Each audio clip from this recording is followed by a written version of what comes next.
also. As briefed earlier, we are starting the press conference. MPCC President Puswata will start the press conference. I request Puswata to take it over from here. Thank you.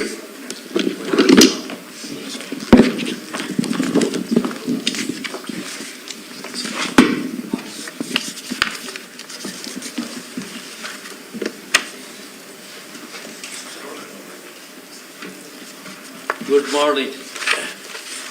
Press meeting. When I hear Shri Rahul Gandhi here in press conference na ito na personal luto klem na ko zona po ha azo tay tura kan ngaya ani here in Mizoram tara tilpoy mo niya te po aron sa ito na ten ngin na te po nang mani truin appeal te po asiam tu dona tuna amay ay kan ko hal ba yang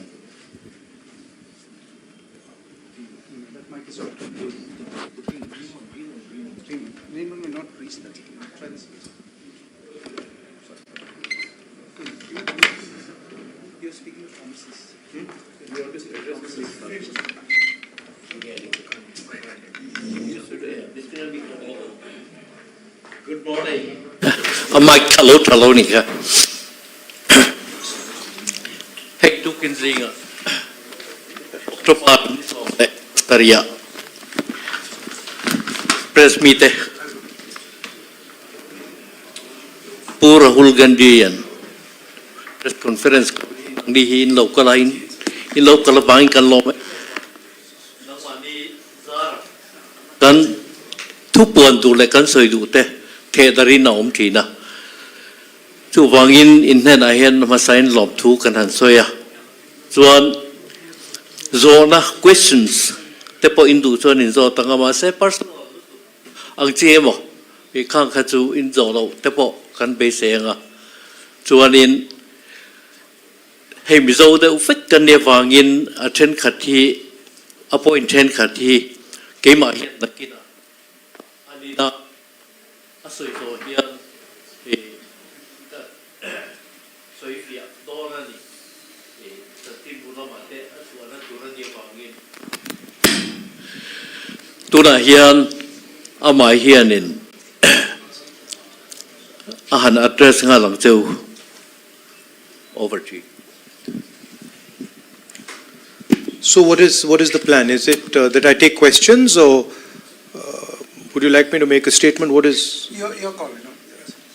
Well, it's a pleasure for me to be here in Mizoram. I always like coming here, meeting the people. We had a very nice walk through Aizawl yesterday, where large numbers of people came out. And I think people from all political formations came out in the walk, similar in spirit to the idea of Bharat Jodo. So that was very nice.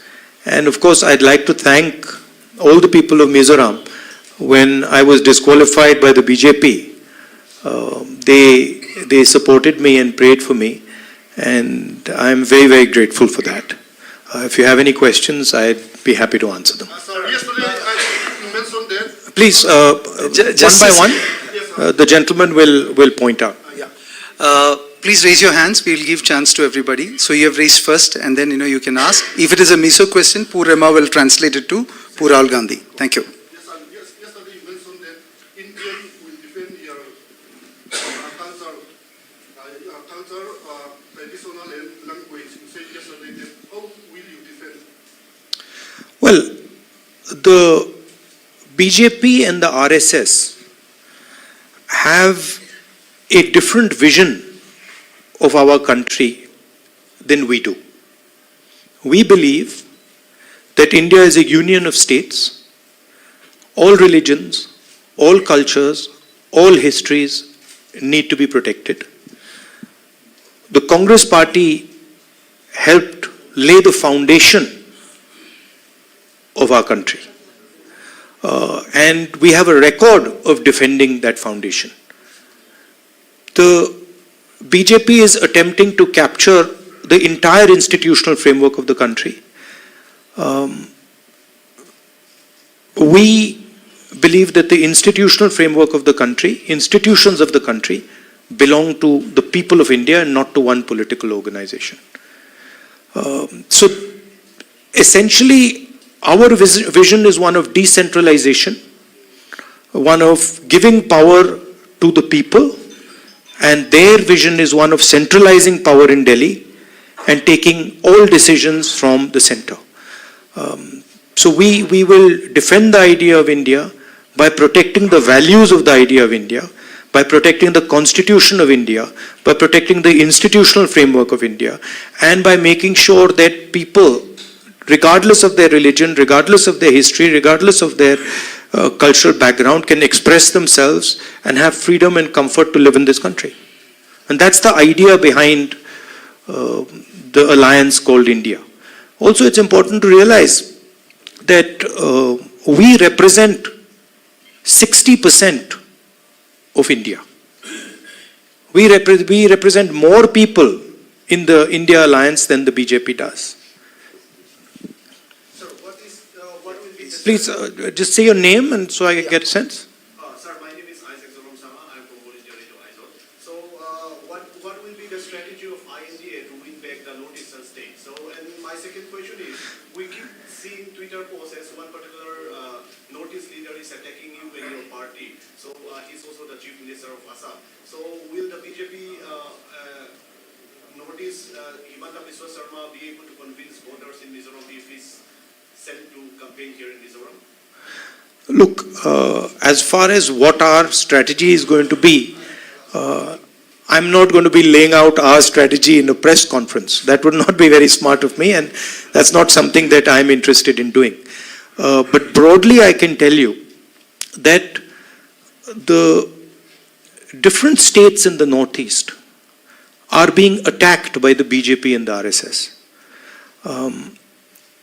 Your religious foundation, your languages, they're all attacked by the idea of the RSS. RSS believes that India should be ruled by one ideology and by one organization. And that is really what we are fighting against. We simply do not accept that, and we do not believe that. We want the people of Mizoram to take decisions for their future. We want them to be comfortable. We want them to be comfortable in expressing themselves, in expressing their religious practices, in expressing their social practices. And we do not believe that Mizoram should be ruled directly from Delhi. We believe in devolving power to the people of Mizoram, and that's really the fight that is taking place. Look, if you look at the two political parties, right, the MNF and the ZPM, it's very clear that these are both entry points for the BJP. MNF is directly allied with them, and it's very clear that the ZPM is not fighting the BJP. It is in fact the platform for the RSS to enter Mizoram, you know. And I think that is what essentially the Chief Minister of Assam is doing for the BJP. He is acting as he's acting to help them with the cultural annihilation of the Northeast, right? With the destruction of the cultures of the Northeast. And we believe that the cultures of the Northeast, the languages, religion of the Northeast is central to the idea of India. Yesterday I said in my student interaction that what has happened in Manipur, right, is an attack on the idea of Manipur, but also a direct attack on the idea of India in Manipur. And that is, the Manipur model is the RSS model. We're not going to unfortunately allow multiple questions. As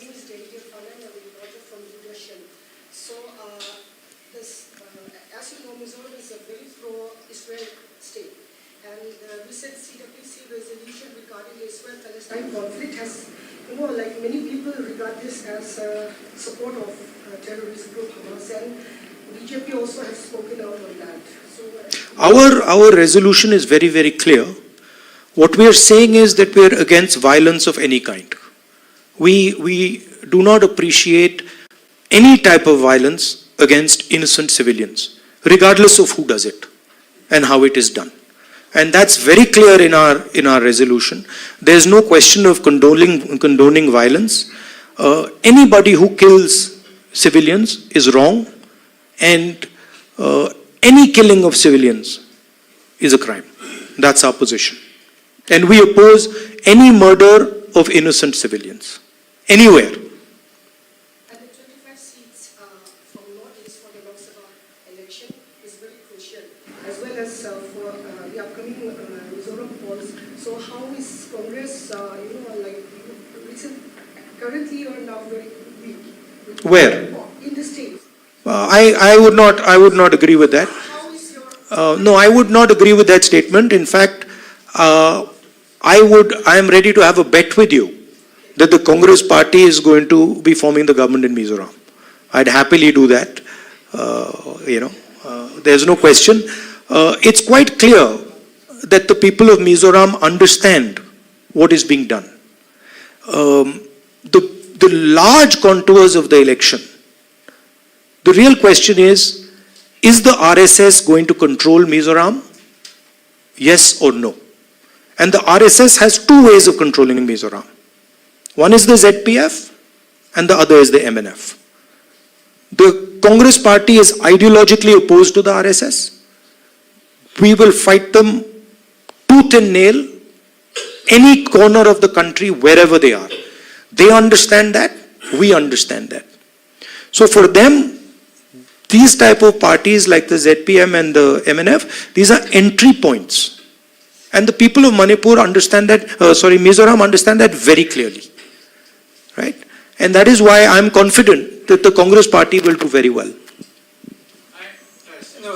Here, after that we will come to you, sir. My name is Caroline and I'm from DD News Mizoram. So sir, I have a question about the upcoming polls in the state. In the speech that you have made yesterday, you have spoken about the successful Congress leadership in Rajasthan, Karnataka and others, especially concerning the youth and the healthcare schemes. And what can you offer for Mizoram that is unique to the state and different from what we have seen from the past? And can we expect youth health insurance cover of 25 lakhs like it is done in Rajasthan? Also, my second question. No, let me answer that, and let's keep it to one question so everybody gets a chance. See, what we've been doing across the country, and this is very different than the way the BJP thinks about things. What we believe is in testing ideas. And then if the idea works, we believe in scaling the idea and moving the idea to the rest of the country. And what we've been doing is, in each one of the states where we have a government, we've been developing a vision for the people of that state. Now, you mentioned Rajasthan. Rajasthan today has the best healthcare policy in India, without any doubt. In fact, I would even say that Rajasthan as a state has one of the best healthcare policies in the world. 25 lakhs per person, any type of surgery you need, whether you have cancer, whether you have heart disease, whether you have diabetes, it is all free in Rajasthan. And I think huge credit goes to the Congress party for developing that scheme. If we move from Rajasthan, we go to Karnataka, we've developed a structure of social security, five pillars: protection for farmers, protection for women, free bus tickets, cheap gas cylinders. And what we've designed is a social security system that protects the weakest people in the state of Karnataka. And it is universally accepted that the best social security program in the country today is in the state of Karnataka. I'm answering. I got to give you some detail also, right? And then if we move to Chhattisgarh, 2,500 rupees per quintal of rice. That's the highest price that a farmer gets in the country. And then also in Chhattisgarh, we've come out with a concept which is similar to some of the work that we are proposing to do here, which is essentially providing support to entrepreneurs, to weaker sections, to transform their life, financial support, banking support, technical support. So we are developing these different models in our states, and our idea is that when we come to power in Delhi, we will take the Rajasthan healthcare program and expand it to the rest of India. We will take some of the ideas from Chhattisgarh with regards to manufacturing, small-scale manufacturing, and expand them to the rest of India. We will take the social security program in Karnataka and expand it to the rest of India. Now, we've also developed a similar concept for Mizoram. And essentially, we're looking at old age pension, 2,000 rupees a month, gas cylinders at 750 rupees, and Tang Punya, which is economic empowerment for entrepreneurs and for people who have struggled. So this is some of the work that we are doing. It's work in progress, but we are confident that we are going to provide a vision for Mizoram that will help the young people of Mizoram. Yesterday in my walk, I met a young man who was working in an NGO, and he fights the drug menace in Mizoram. And I asked him, listen, why are drugs increasing in Mizoram? And his simple answer was unemployment, because we are simply not giving the people of Mizoram, young people of Mizoram, the ability to be employed. We are not creating employment, and that is why you have this drug problem. At least one of the reasons you have this drug problem. So we will focus on providing jobs for young people by developing entrepreneurship programs, by making sure the banking system is open to young entrepreneurs, and we will think about holistic development of Mizoram. Yes, it will come to you, sir. Yeah, I'm also from local press. I'm representing one of the Mizoram. Let the gentleman finish. I am representing one of the Mizoram dailies. My question is maybe similar to the first question. There is anti-conversion law now in force in some states, including the state of Madhya Pradesh, which is the going to the poll with Mizoram. If you talk about love, you talk about hatred, you talk about social harmony, and all these things, intolerance, also enmity. We have post-Christian view anti-conversion law responsible for all these evils.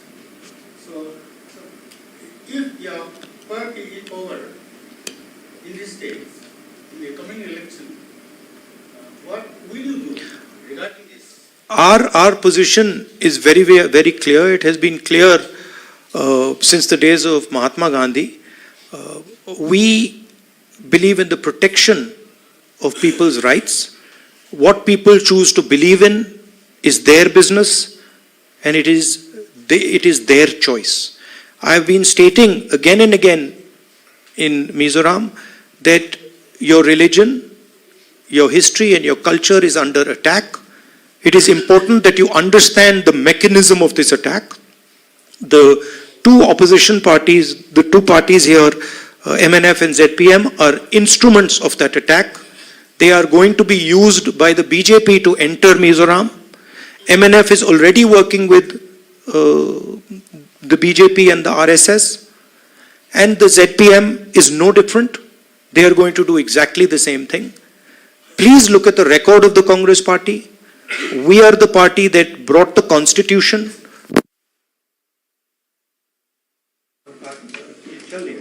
We are the party that has defended the right of religious minorities, and our record is clear for every single person to see.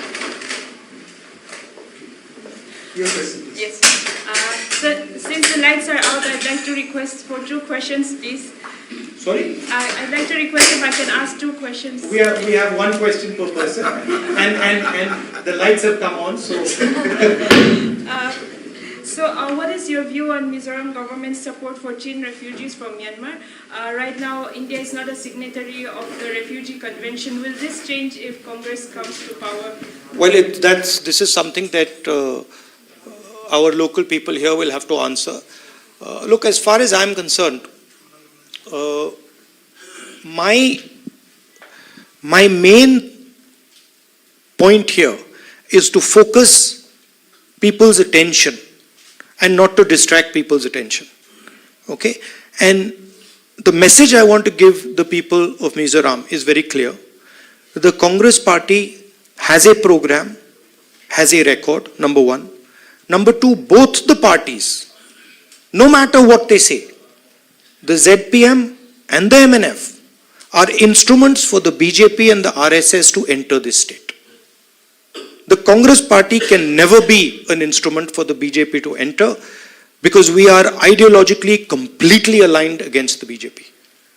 So that is something the youngsters of Mizoram should think about.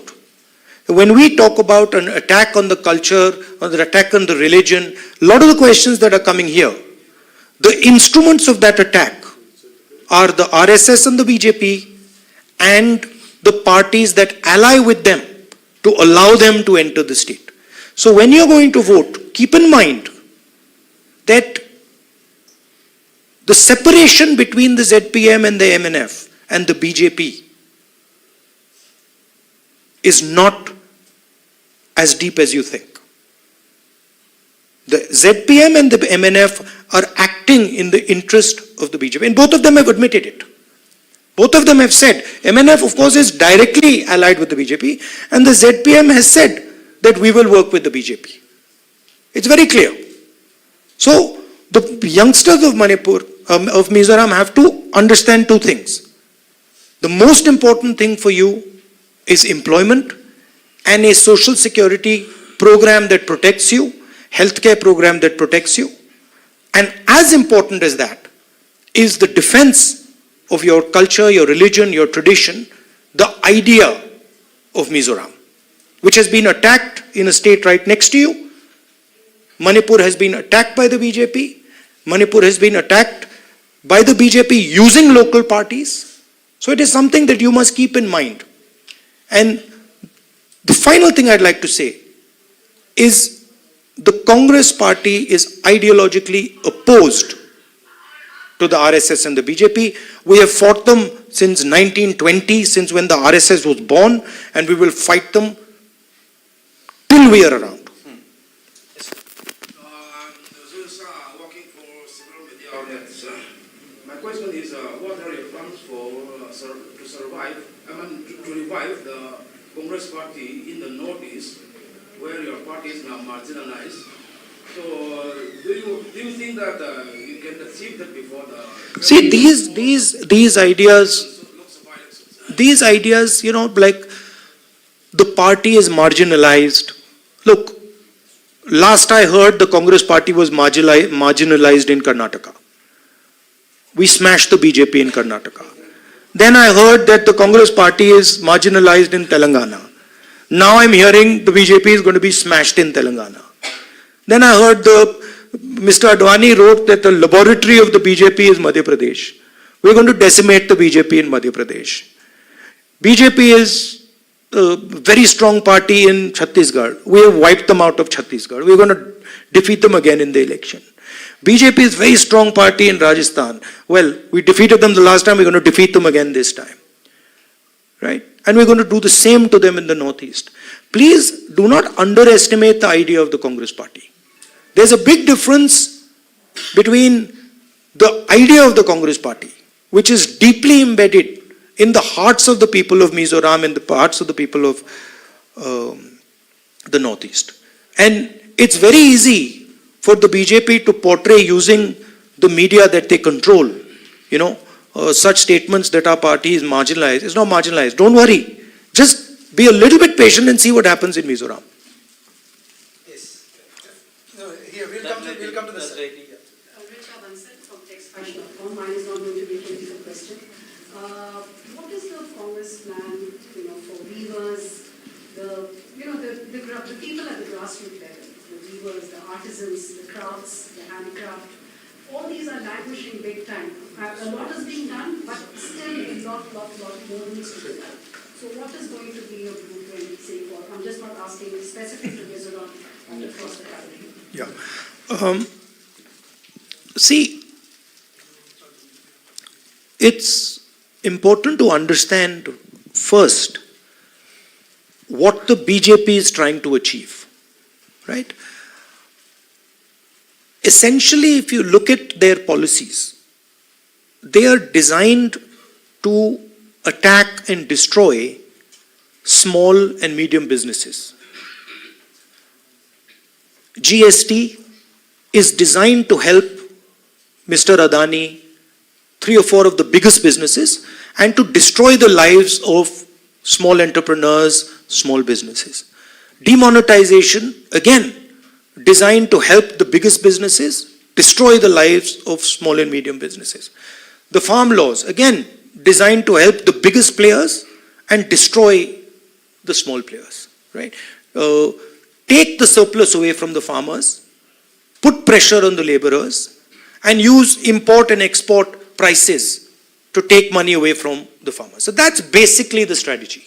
Now, we believe that that strategy causes huge problems for India, because India simply cannot produce the jobs that are needed. Largest businesses, Mr. Adani doesn't produce many jobs. The bulk of jobs that are produced in our country are produced by small and medium businesses. So, in our view, small and medium businesses are the backbone of employment. And that's where you have to start if you want to revive India's economy. Okay? First of all, look at the banking system.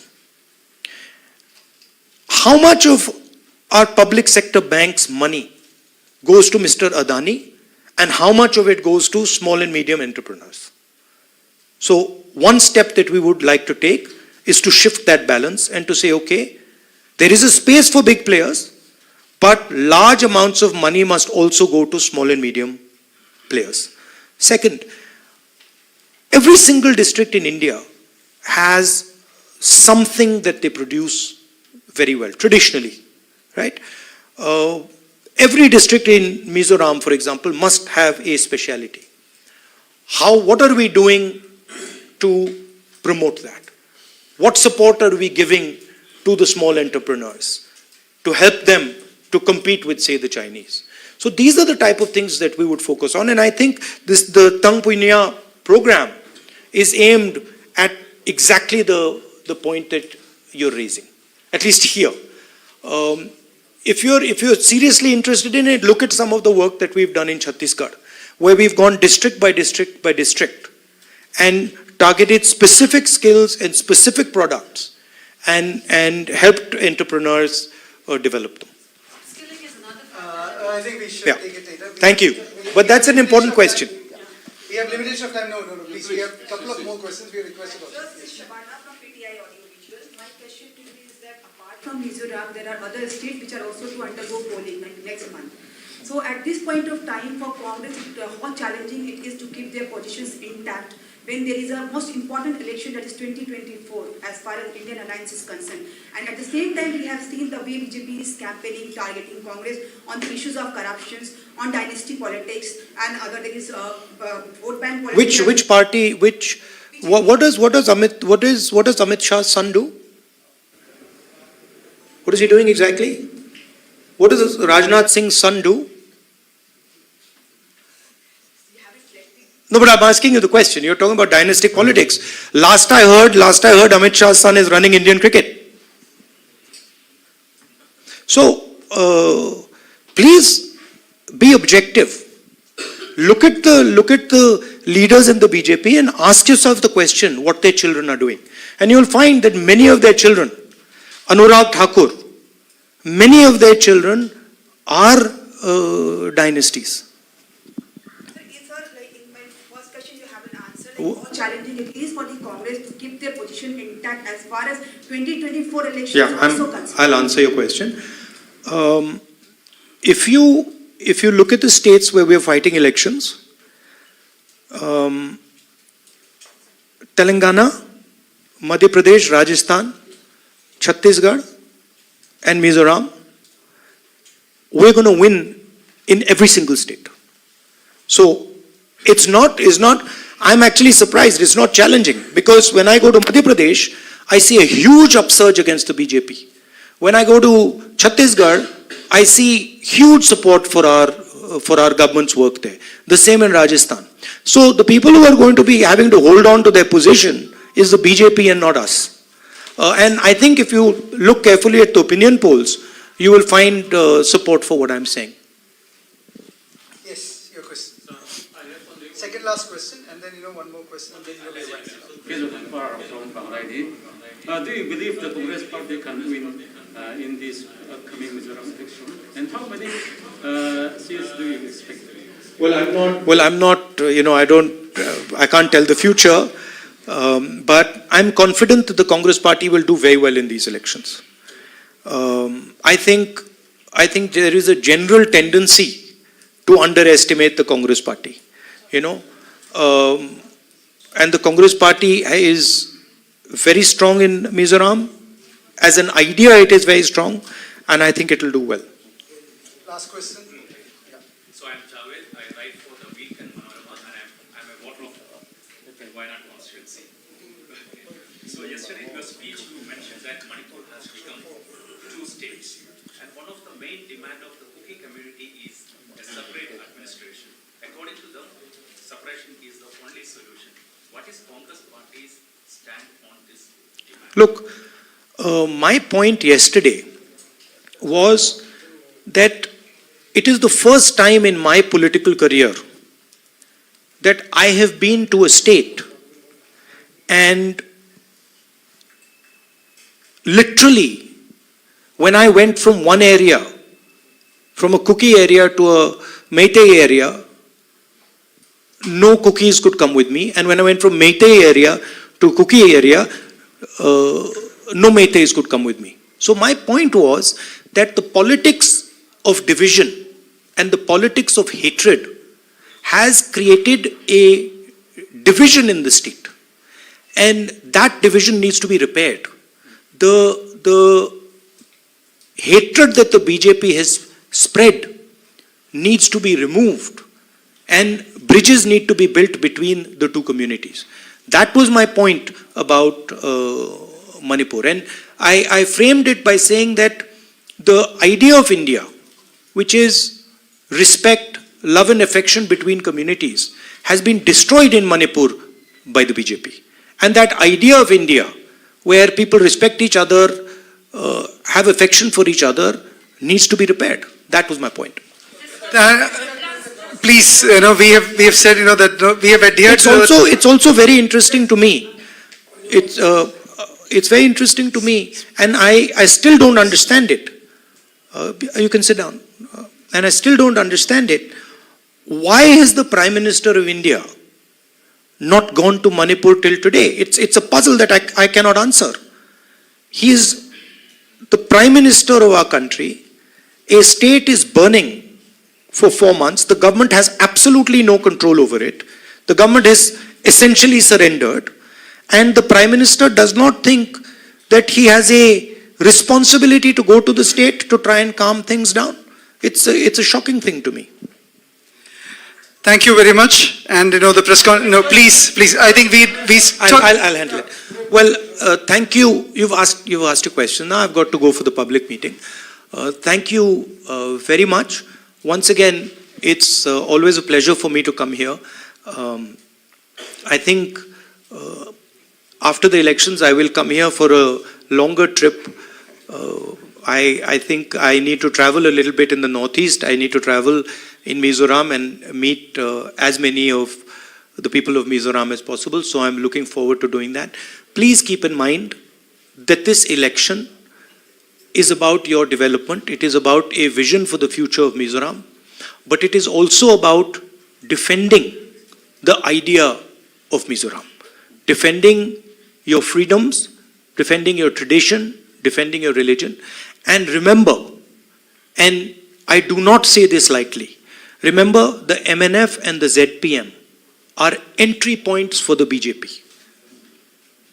The BJP is using them as a platform to enter Mizoram and then to play havoc in Mizoram.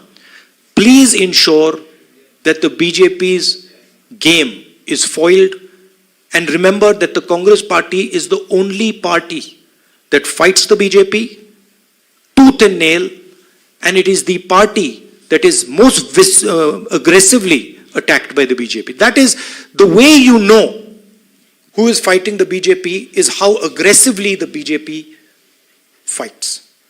The BJP has taken away my membership, they've taken away my house, they've attacked me, they put 25 cases on me. This is an indication of how aggressively we fight the BJP.